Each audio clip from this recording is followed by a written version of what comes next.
Hello, passionate learners! Bored with mugging up concepts or struggling to actually understand the topic? To all the commerce folks out there who believe learning should make sense, this platform is for you. Hi, I am Shruti Pasham and welcome to my brand new space, Vakya by Shruti, where clarity meets every concept. So, as a CMA student, I always had that one question like why?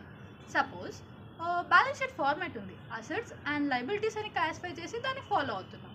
But ఆ ఫార్మాట్ని ఎందుకు follow అవుతున్నాం? Are Indian contract act ఉంది, యాక్ట్ని follow అవ్వాల్సిన అవసరం ఏముంది? In case follow అవ్వకుంటే ఏంటి situation?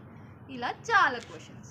Then I started digging deep to find the answers. అలా ఆ రీసెర్చ్ ప్రాసెస్లో నేను రియలైజ్ అయిన థింగ్ ఏంటి అంటే మన కామర్స్ రిలేటెడ్ టాపిక్స్ పైన చాలానే వీడియోస్ ఉన్నాయి, but either in Hindi or English, not many in Telugu. Why not in Telugu? So that one thought led me to start this platform Vakya. Behind this there's just one mission. అదేంటి అని అంటే ప్రతి కాన్సెప్ట్ని mug up చేయకుండా why అన్న క్వశ్చన్తో enjoy చేస్తూ చదవడం.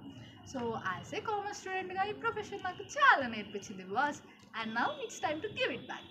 So get ready to explore the things with Vakya.